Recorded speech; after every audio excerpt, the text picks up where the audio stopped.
This is lesson 61 on latches and flip-flops. We're going to be talking about sequential logic. Now, so far all of the circuits that we've designed have been combinational circuits in which the output depends only on the current input. So for example, in your multiplexers or adders or subtractors, decoders, whenever you change the input, the output changes. However, in sequential logic, the output depends not only on the current input, but also on past input values. Therefore, we need some type of memory to remember these past input values. Consider these two cross-coupled inverters.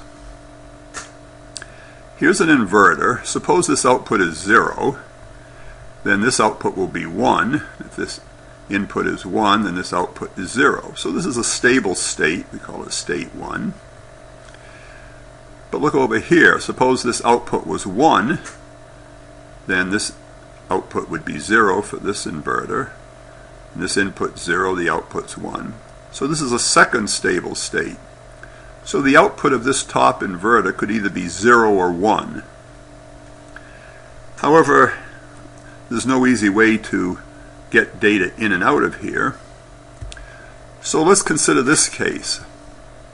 Suppose instead of the inverters we use NAND gates and we cross-couple them. We take the output of this Q, bring it to the input of this NAND gate, and we'll bring an input here. We're going to call it NOT R. And we'll call this one NOT S. We'll take the output here. We're going to label it NOT Q and bring that into the input of this NAND gate.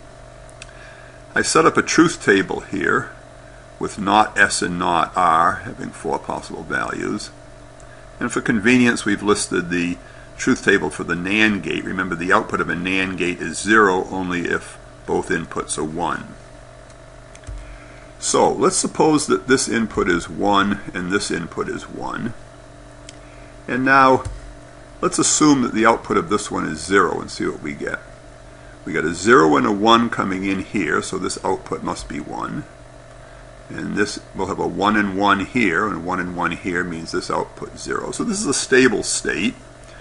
With two inputs 1, 1, we get 0 and 1 for the output. Let's put that into our truth table. 1, 1 gives 0, 1. Now let's see what happens if we make S go to 0. If S goes to 0, I've got a 0 and a 1 here. 0 and a 1 means this output has to switch to 1. Well, as soon as this output switches to 1, I have a 1 and 1 here, so this output has to switch to 0. 1 and 1 is 0. Now I've got 0, 0 here. This output is 1. Okay, so this is a stable state. Anytime I make NOT S 0 and NOT R 1, this output Q has to be 1 and NOT Q has to be 0. So let's put that in our truth table. A 0, 1 for 0 for NOT S, a 1 for NOT R. The output Q is going to be 1 and NOT Q is 0. We're going to call this the set state. We're going to set Q to 1. So we set Q to 1 by bringing NOT S low. Okay, now let's see what happens when we bring NOT S back to 1. So here's where the magic occurs. We're going to bring NOT S back to 1. And what do I have? I had a 0 here, so 0 and 1 is going to mean the output of the NAND gate stays 1. I've got a 1 and a 1, so it stays 0. So nothing happens. When I bring NOT S back to 1, this Q stays 1. Well, now I'm back in the 1, 1 state, but instead of 0, 1, I now have a 1, 0. So it looks like I can get either case here. So I have a 1, 0. Okay. So we're going to call this the store state because I've stored the 1 in Q. Okay, now we're back to the 1, 1 state. Let's try to bring NOT R 0 and see NOT R to 0 and see what happens. If NOT R goes to 0, I've got a 1 and a 0 coming in, so this output NOT Q has to go to 1. I now have a 1, 1 here, so this output must go to 0, Q. So Q is 0, 0, 0 is 1, so it stays 1. So this is another stable state. If NOT R is 0 and NOT S is 1, then this is the reset state. where Q is 0, not Q is 1, not S is 1, not R is 0. Call that the reset state. What do you suppose is going to happen when we bring not R back to 1? Yep, it's just going to stay there. Watch this. Not R is 1. We've got 0 and 1. The output stays 1. 1 and 1. The output stays 0. So we're back to this store state, 0 and 1. Okay, now the only case we haven't looked at is the 0, 0 state. So let's make both S and not R 0. Well, any 0 input is going to give a 1 for the output. So in this case, both Q and not Q are 1. Well, this doesn't look good. I've called this not Q. We sort of expect these to be opposite, but in this case they're not. They're both 1. We're going to call this the disallowed state. We want to disallow it because we'd sort of like not Q to be the opposite of Q here. So we'll call this the disallowed state, even though if we really put a 0 and 0 coming in, we'll get 1 and 1 at the output. Okay, so we have this store state. We're going to call it Q0 and not Q0. Here I use an exclamation point for not. Here I use a tilde for not. We have all different ways of writing nots, you remember. So the upshot is that 1, 1 is the store state. 1, 1 is the store state. To set it, we bring not S low, and if we bring it back high, it stays set. To reset it, we bring not R low, bring it back high, and it stays reset. So we call this a not S, not R latch. If you look in the dictionary, the definition of a latch is to close or lock with, or as if with a latch, to catch or fasten. So we latch a 0 in here by bringing not R low and back high, and we latch a 1 in here by bringing not S low and back high. Okay, but we still had this disallowed state. We'd sort of like to get around it. Let's see what we can do. Let's add another pair of NAND gates to this cross NAND gate that we had, and let's bring a clock in here. So we'll bring a clock system that goes high and low here, and let's see what the truth table for this would be. Okay, let's start out with a clock of 1 and S of 0. So if you have a 0, 0 here, then 1 and a 0, you remember, will be a 1 here. So this would be not S low. As long as the clock is high and S is 0, then this will be a 1. R is 0, this will be a 1 if the clock is high. So this is the store state. That's the store state we had from before. And now if we bring S0 and R1 and the clock 1, well, now you got a 1 and a 1 here, which means not R is 0. Well, that was the case of the reset before. Remember, in the reset case, for this not S, not R latch, you bring not R low. So that's the reset state. If you make S1 and R0 and the clock is 1, now you'd have a 1, 1 here, which will be a 0 for not S. If not S is 0, remember that's the case for setting this latch. So that's the set state.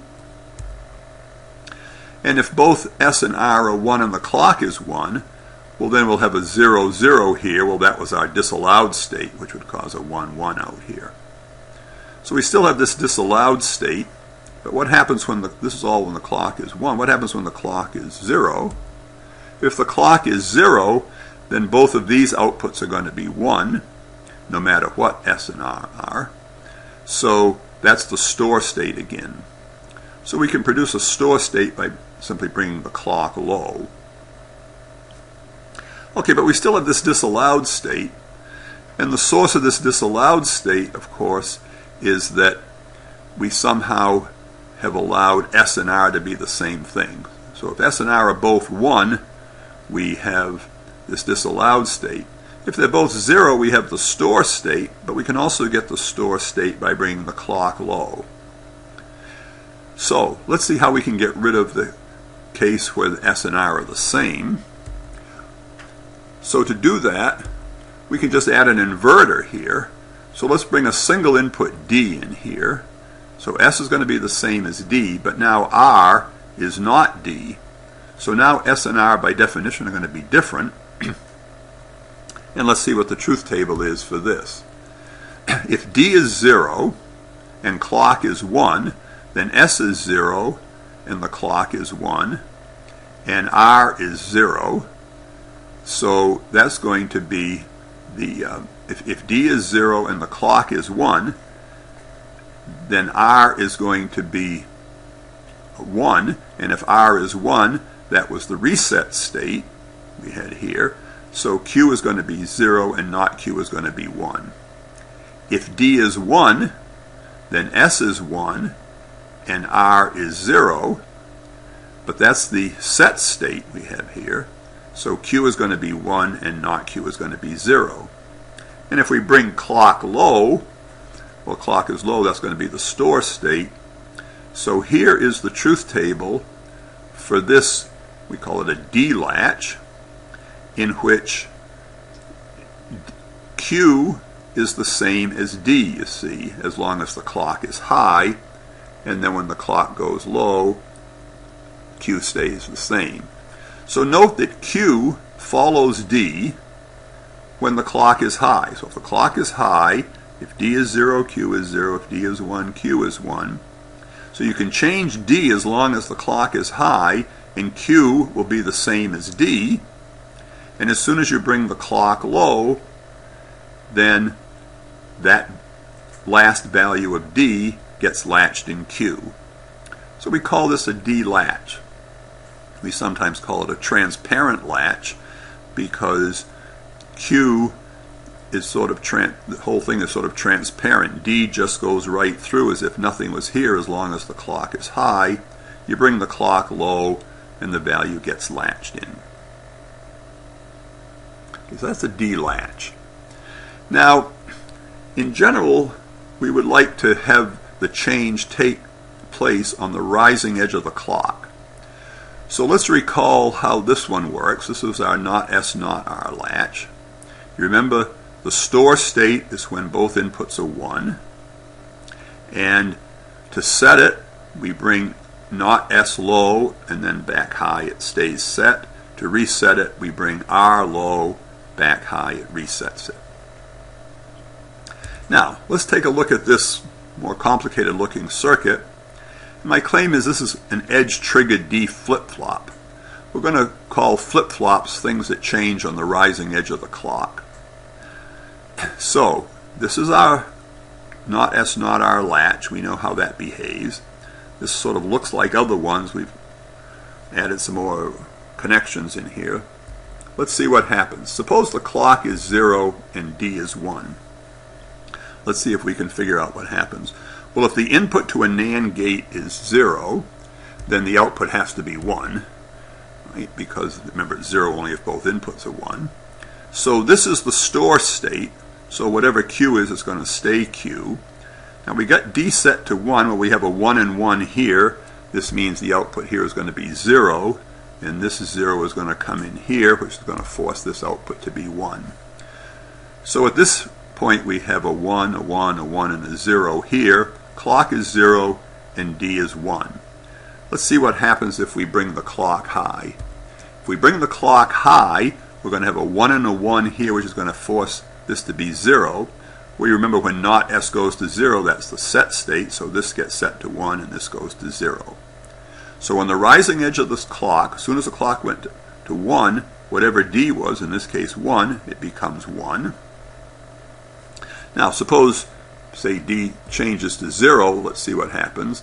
Well, this stays 1, and this stays 1, and this stays 0, so nothing happens. So D can go back to 0, this stays 1. Suppose the clock goes back to 0. If the clock goes back to 0, well, that forces this to be 1, and now we have a 1 and a 1. This goes to 0, but this is the store state, so it stays 1. So it changed to 1 on the rising edge of the clock. D went to 0, clock went to 0, it still stayed 1. Now D is 0. Let's see what happens when the clock goes high again. When the clock goes high, we have a 1 and a 1 and a 1 here. So not R goes to 0, but not R is the reset. So this goes to 0, this goes to 1. Well, 0 is what D is. So on the rising edge of the clock, this 0 goes to Q. And what happens if D goes to 1? Well, since this is 0, this stays 1. This all stays the same. This stays 0, so nothing changes.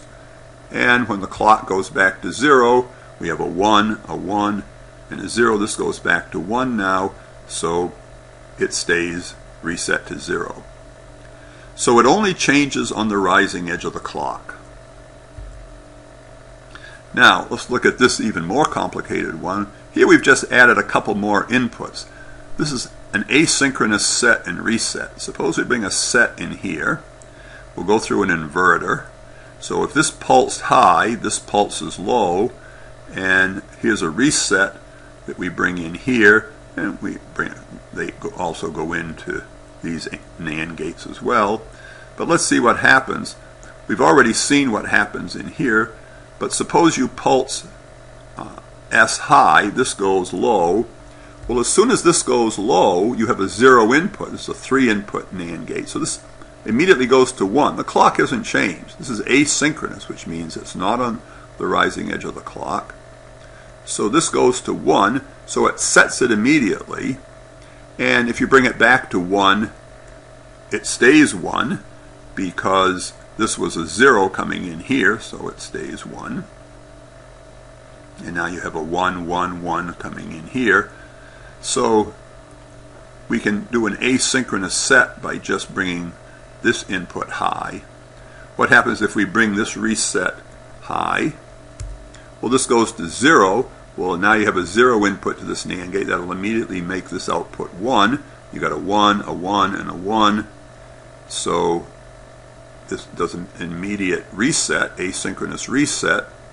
And if you bring this back to 1, since this is a 0 now, you have an output 1 stays here, and you got a 1, 1, 1 stays 0. So this is a circuit that can implement an edge-triggered D flip-flop with an asynchronous set and an asynchronous reset.